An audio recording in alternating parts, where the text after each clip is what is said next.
పల్నాడు జిల్లాలో ఎక్కడైనా ర్యాగింగ్కు పాల్పడినా, ర్యాగింగ్ను ప్రోత్సహించిన, మాదక ద్రవ్యాలను వినియోగించిన, వాటిని సరఫరా చేసిన ఊరుకునేది లేదు.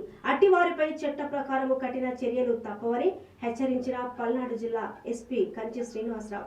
ఇక పల్నాడు జిల్లాలోని అన్ని స్కూల్స్, కాలేజీలు, బీటెక్ అండ్ డిగ్రీ కాలేజీల యాజమాన్యాలతో సుమారు 200 మందితో యాంటీ ర్యాగింగ్, యాంటీ డ్రగ్స్ పై అవగాహన కార్యక్రమాన్ని నిర్వహించిన పల్నాడు జిల్లా ఎస్పీ ఏ విద్యా సంస్థలో కూడా ర్యాగింగ్ అనేది ఉండకూడదని, ఆ విధంగా యాజమాన్యాలు చర్యలు తీసుకోవాలని, విద్యార్థులకు ర్యాగింగ్ చట్టాల గురించి వివరించాలని, అదేవిధంగా అన్ని విద్యా సంస్థలలో అందరికీ కనిపించేలా ర్యాగింగ్ చట్టాలని గోడపై పోస్టు చేయాలని సూచించారు.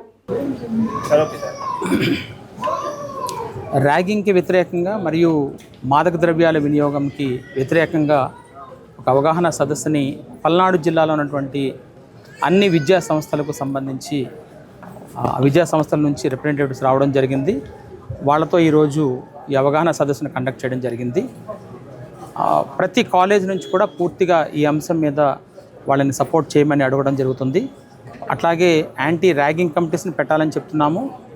అలాగే ఈ మాదక ద్రవ్య వినియోగం ఎక్కడైనా జరిగినా వాటిని గమనించడానికి కూడా సేమ్ యాంటీ ర్యాగింగ్ కమిటీస్ ఎలాగ ఉన్నాయో అలాగే యాంటీ డ్రగ్స్ సంబంధించి కూడా ఒక కమిటీని ఫామ్ చేయమని చెప్పడం జరిగింది.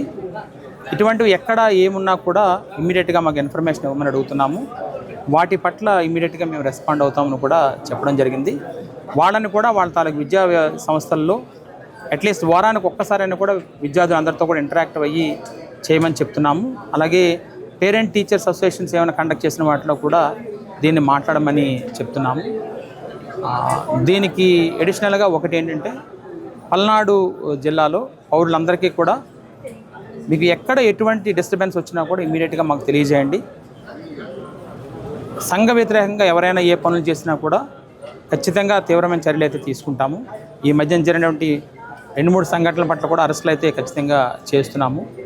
అది కూడా శాంతి భద్రతల విషయంలో మాత్రం ఖచ్చితంగా పోలీసు ఎటువంటి వెనుకడుగు ఉండదని కూడా ఇంకొకసారి తెలియజేస్తున్నాము. Thank you.